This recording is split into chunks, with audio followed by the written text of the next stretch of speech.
Today we're going to cover a few more things in Illustrator, just really go more into depth of some concepts that we've already introduced, mainly the appearance palette and the color wheel, but then we'll kind of get into some effects that you can use that are helpful overall, but again, they kind of correlate to the appearance palette. So we'll do things like creating all different kinds of shapes within one object, and then we'll extend it into talking about color wheel and how we can quickly make color changes. And today I'm also going to introduce just the basics on how to create patterns. So you can create simple patterns like this, and you can use them as design elements. And I'm just going to hit Command Y, and that's always, Command Y just goes to outline mode, so you can see. I basically just want you to see that I have this one piece of type, and I have this one object, and I have, this background of this seal here, and then even these kind of bursty graphics. But when you hit Command Y, you can see they're all just one object. And in the appearance palette, you can see there are like multiple layers of effects that are happening. In the case of this seal, there's a lot of different strokes. And if I expand these, each one of them has like effects on it or offsets. But we'll break that down a little bit more. Same thing with the type. You can see there's different layers within this appearance. And then even something as simple as just one shape, having a transform effect on it. So it kind of, creates a graphic that you can use in your designs. And again, these are just kind of simple introductions to these tools, but the more you use them, the more you can play around with them. And we will basically be working in Illustrator today and covering some helpful things and just reviewing and reinforcing some things we've already done. And in the future, we will get into other things that can help you with design, like the symbol sprayer, and also just being familiar with the Illustrator kind of interface in general. There's just a couple things you always want to remember. Command Y, like I said, just preview things. If you're working in these smart outlines, Command U will turn them on and off. You can see when I hit Command U, anything I roll over you don't see, but when I hit Command U again, it kind of activates these smart guides, and that kind of just helps things snap into place if you're trying to be precise. So again, just some features to remember. Command K, I don't know if anyone remembers this, but Command K launches preferences, and you can just set some quick things like up here at the top, keyboard increment is basically the increment in which things will move when you use the arrow keys. So right now I have it at 0.001 inches, and if I go to move something like this using my left arrow key, you can see it barely moves. You don't even really see it. It's so fine. If I hold shift and do it, it moves a little more. Holding down shift while using the arrow keys moves things in increments of 10. But again, if I change this and made it like 0.1 instead of 0.001, now when I move it, it's, you can see that much better. And when I hold shift, it's even bigger movement. So again, just one of those things that you always want to keep in mind working in Illustrator. Command K. There's some things in here that we've used. For example, scaling corners or scaling strokes and effects. That's if you want to take an object that has a lot of strokes and make it bigger, it will just scale everything proportionally. Whereas if I turn that off, if I hit Command K and turn off scale strokes and effects, when I make this bigger, all those strokes will stay at the same weight, so it kind of just doesn't scale things up proportionally. So, and in some cases you might want to do that. In some cases you might want to scale something up so that a bunch of different size objects have the same stroke weight and things like that. But again, that's, if you hit Command K, you'll launch these preferences and you can adjust that. And also if you use the rounded corner tool, to create rounded corner on type or anything like that, you could turn that on and off to scale that effect. And those are kind of things I'm just using a lot. So again, keyboard increment and scaling strokes and effects, I always just have Command K at the ready for depending on which one of those functions I want to use. Okay, so we're just going to jump right in. But again, even like this object here has, this fill that's like a pattern fill. You can see it kind of in this little thumbnail here. And, it's also offset path to kind of like come in from the edge here. And that's one we're going to use a lot today. And if I turn that off, you can see, kind of just goes to the edge of the circle. But offset path is a tool we're going to use a lot today, as well as transform effects rather. So let's just get started. And I'm actually just going to copy this whole thing down here, and we're going to kind of try to match that. And the type, type on a path is easy. We can get further into that if anyone has any trouble with that, but you should know how to do that by now. So again, when you look at these two outside objects, they're just two circles of the same size. This one has all these effects on it. So I'm just going to kind of recreate that from step one to kind of show everybody. So the first thing I'm going to do is I am going to add a stroke, and I'm going to use like, a darker color than the background here. And so I'm going to go into my colors, and I've already actually pre-selected this darker kind of purpley color. And I'm going to go ahead and I'm going to make the stroke bigger. Now again, all these palettes that I have here, when I say stroke or whatever I'm saying, if they're not showing on your screen, you can always go to the window menu and just make sure you unhide them so that you can use them. But if you're following along, just look at the icons I'm clicking on over here too, because I like to have these smaller icons in my window, so I'm saving space just for the design basically. I work on a laptop a lot, and it just saves a lot of space that way, knowing which one of these palettes is which. So I go onto my stroke, and also you'll notice that as I added that in the appearance, I can make the stroke bigger right in this appearance. But it's also good to just get used to working with this stroke, because there's some other things that we can introduce in here that I'm going to show you, like how to create these dotted lines. And then, just if you're working with shapes that have like corners, rounded edges on the strokes, or converting the stroke to inside or outside of the actual path. So again, I'm just kind of recreating this outer stroke here. And then in the appearance palette, what you can do is one of two things. You can just drag this layer. Now you can also see when I have this layer here, when I roll over stroke, it kind of gives me this little the white hand, which means that if I click on it, it will launch options. And what it's basically going to do is just launch the stroke panel from here. So that's just something to be aware of. If I want to launch the stroke panel for this sublayer of my appearance, if I click on it, it will launch the same window I had just by having this icon down here. But again, it's all how you prefer to work.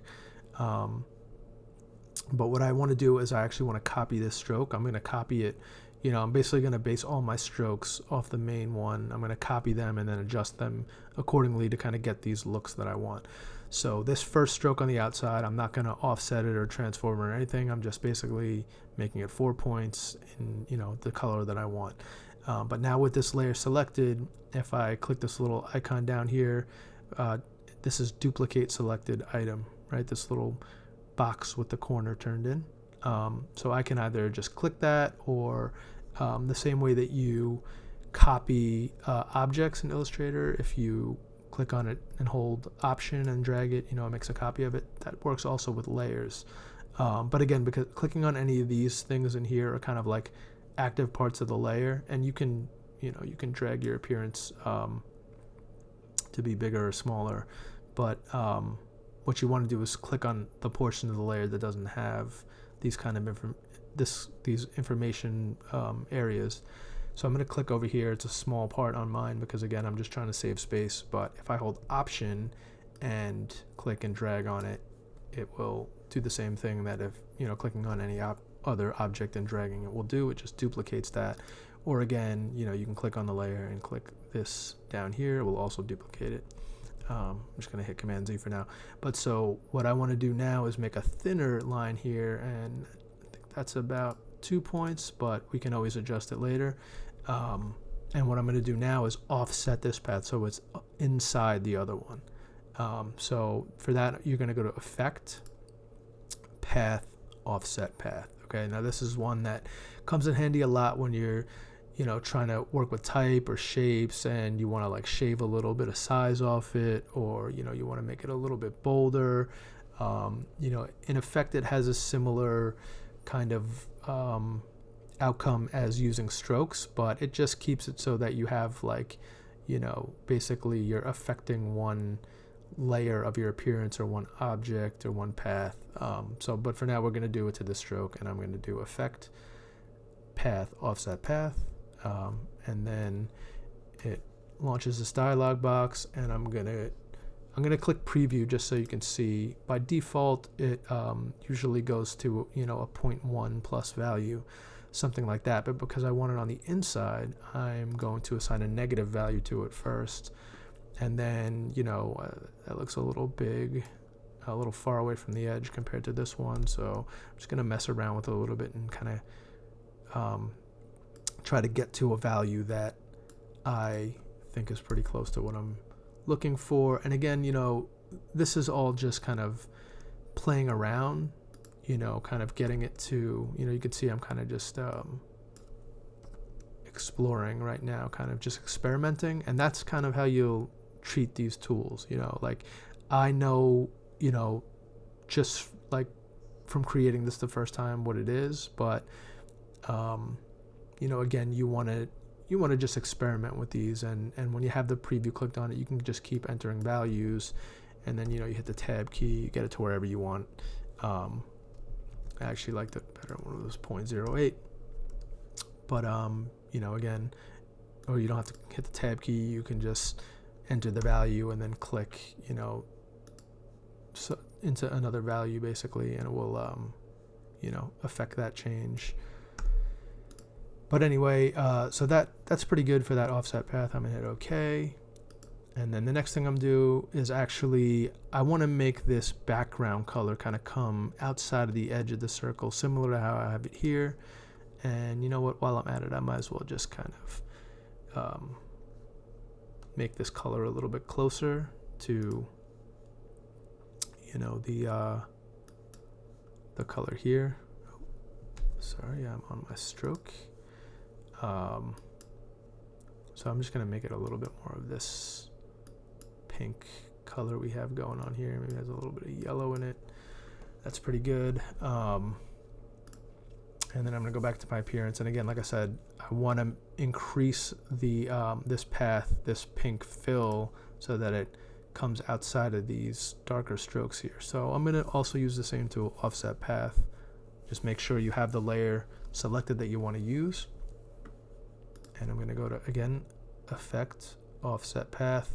Is actually up in one of these top 2 items here. Basically, any effect that you use, the last effect you use is going to be up here. But just to remind you where it came from, Effect, Path, Offset Path. But again, if you're using this tool a lot in a consecutive order, it will appear up here. So I'm going to do that. And I'm going to, again, hit Preview and just play around with the values. That looks pretty good. 0.1. I'm going to hit OK. And, I'm well on my way to creating this kind of object.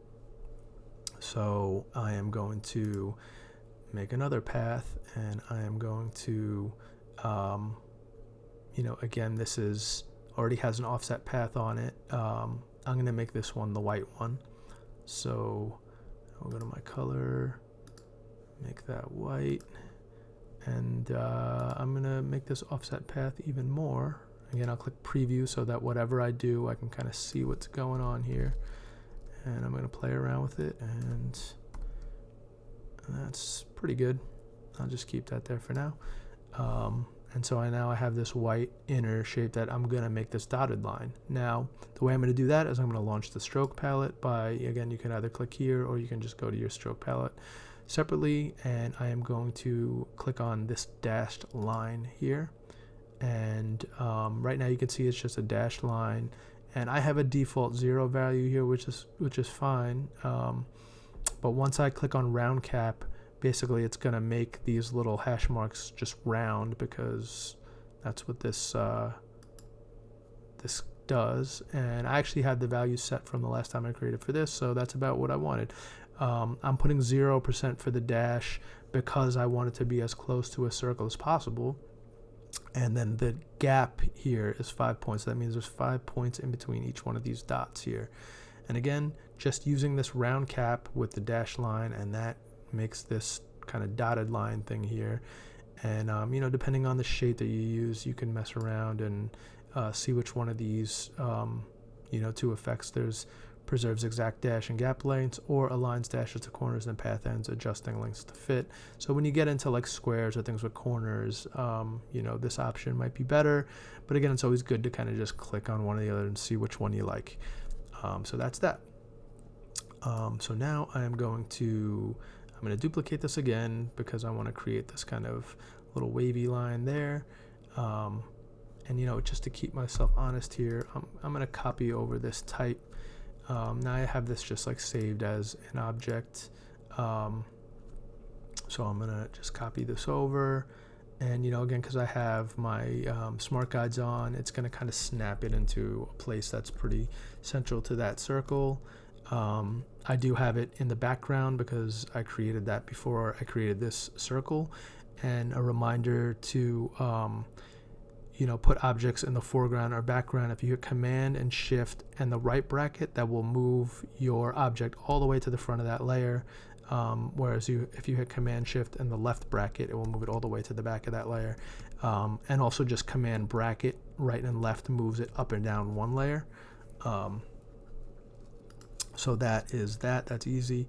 And I'm actually going to steal these little dots too, just so, again, just kind of keep myself honest here as I create these other shapes. And, you know, so now I have these elements in here. But I'm going to go back to my original shape, you know, this circle, and I am going to take this this stroke, and I'm going to make a copy of it. Again, you can option drag it, or you can select it and click on the to duplicate selected item icon here at the bottom of the appearance palette. So I am going to offset this further, and let's see, I think, you know, again, I'm just kind of trying different things here, and maybe I'll take this dashed line off just so you can kind of see it. And I think this line is a little thinner, so I'm gonna actually make that smaller too. I'll make that 1 point for now. Maybe it's even like 1.5 or something. But you know, I'll go back to offset path again, click preview, and let's see what that does. That's pretty good. I'm gonna hit OK, and you know, that's in a good position. And what I'm gonna do now is introduce another effect, which is, you know, again, anytime I'm trying to introduce an effect to any of these sub layers, I just click on the main part of the layer, you know, not within the effect that's already in there. Even if you are clicked on the effect, it should still add the effect, but basically when you click on the top part, it just adds it on top of everything that you have.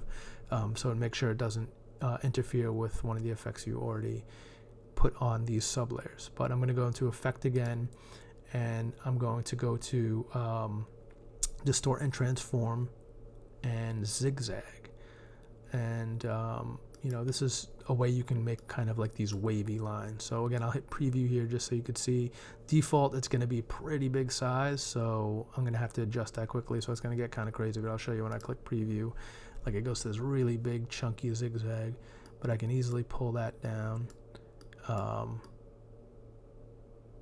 And you know, again, this is all playing around with it. Ridges per segment, you know, I don't know exactly what this has, but we can just try to kind of like play around with it and get it to something we like. And right now it's defaulted to the corner, but if you click smooth, and you know, you're kind of getting a little bit more of what that looks like. Maybe this was like a 0.2 or something. You know, that's pretty good. Again, you can kind of mess around with this. Maybe this has like 8.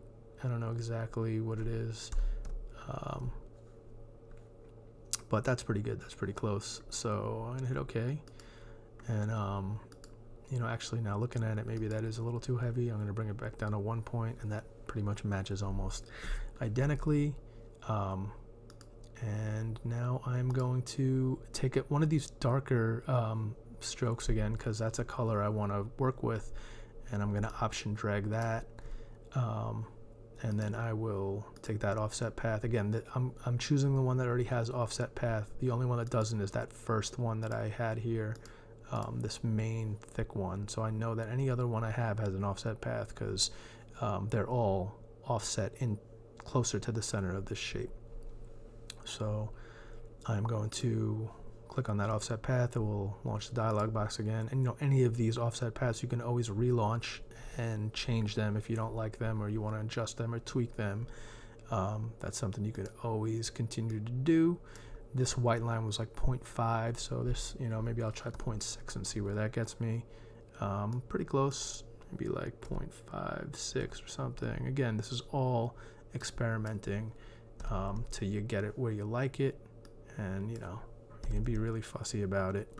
So negative 0.58 looks pretty close, and then actually this line looks a little bit thicker, so I'm gonna try to match that. And again, we like most of this stuff is pretty simple. Okay, so I am going to now take this one that I already had the zigzag on, because I want to create this zigzag, these kind of zigzags that are happening here, and I'm going to option drag it to the top, and then again I will click on the offset path, preview, and just mess around and see what values I like to get it close to where that value is there. It doesn't have to be perfect. Sorry, but experiment. Now negative 0.67 looks pretty good. I'm going to relaunch the zigzag, because actually this one looks a little finer. Hit preview so you can see what's happening, and then it has like a lot more of these ridges per segment, right? It's like a lot crazier of zigzag there. It's still on smooth. I'm gonna hit OK, and now this is actually two of them that are kind of staggered, so that when they overlap, they create this like almost like a chain link kind of look. So I am going to take this and I'm going to duplicate it. Again, I can just option drag it, or if I click this once, it will duplicate it.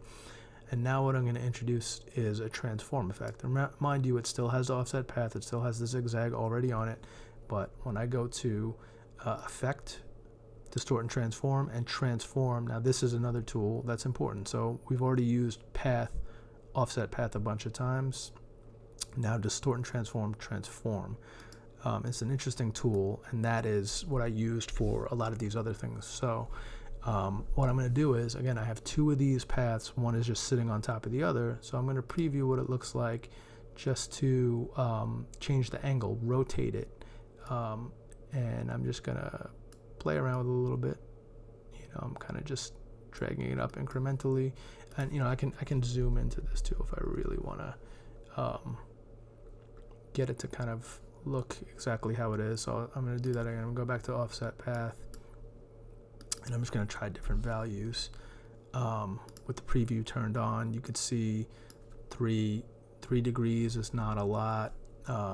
6 degrees, I don't know, is that too much or too little? I'll try 5. So 5 is actually pretty close. I don't think for this purpose it's fine. And that's kind of matching what I have going on here. It's actually a little bit more, of these bumps or whatever, but that's fine. You get the point of it.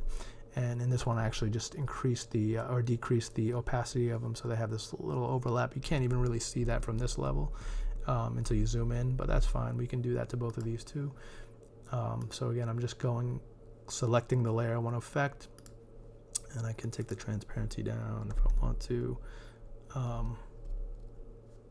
Let's say I do 70% on each of these. And then again, you could see if you zoom in, it has this little overlap, which is kind of mimicking what's going on here. And that's pretty good. And one of the last things that I will do is introduce one other fill and put this pattern in it.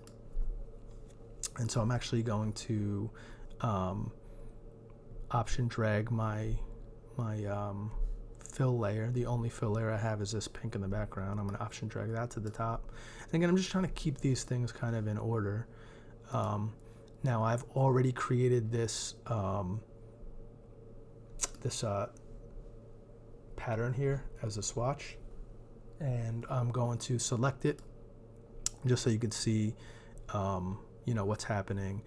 And then I'm going to go back into my appearance, and remember, this fill layer has an offset path already, but it has a positive one kind of following the other fill. So I'm going to hit preview, and I'm just going to introduce the negative value. So again, so that negative is always kind of coming inside the shape. And I'll do it at a similar value to what we've been working with, because I know that's kind of what's happening there. And then I'm going to take that and I'm going to do the same thing we did with these and just transform it. So effect, distort, transform, and then I'm going to rotate that. And again, that's kind of duplicating this effect that I have here. And a little later on, I'll show you how I created this pattern. And maybe we can start with that in class just so you have it. But now, again, I have, this one shape, and it has all these effects in it. And one last thing here is, there's a drop shadow in here too. Again, like I said, everything is contained within this one shape, and it just has all these sub layers.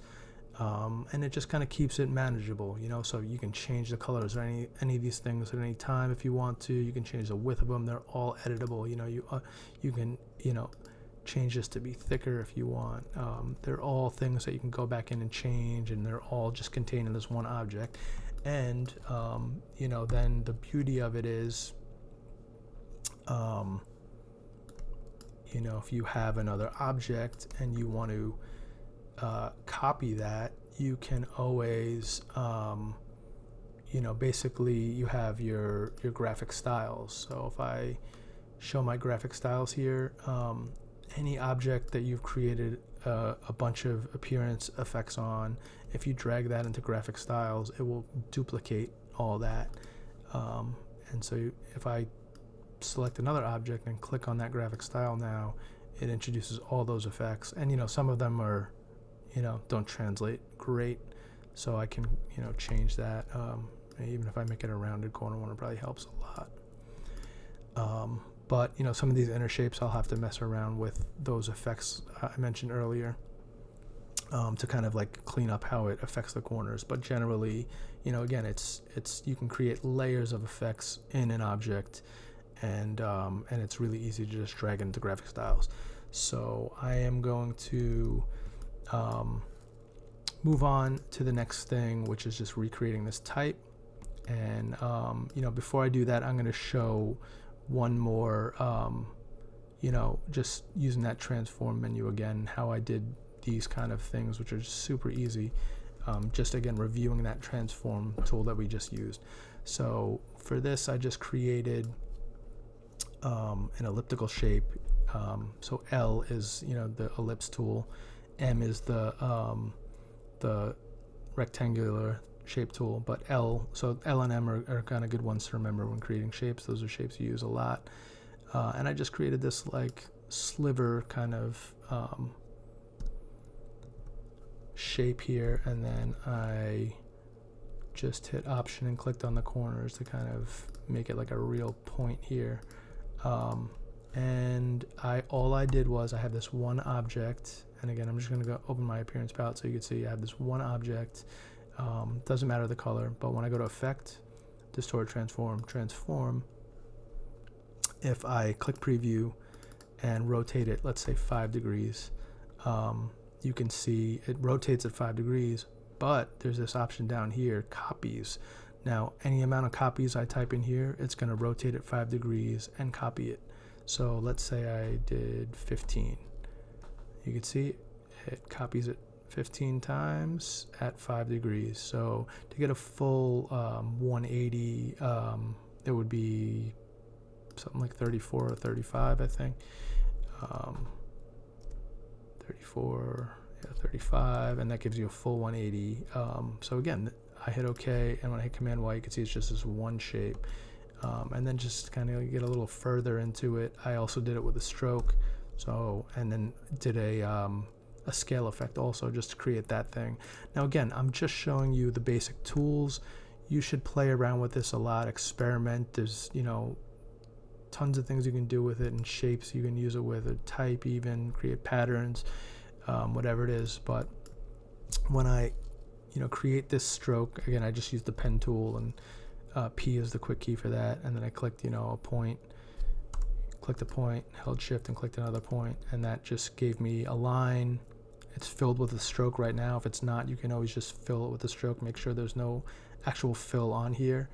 And then, you know, I'll just make it bigger so you can kind of see that there's these profiles for strokes that most of you should know about, but you can put a different profile on it.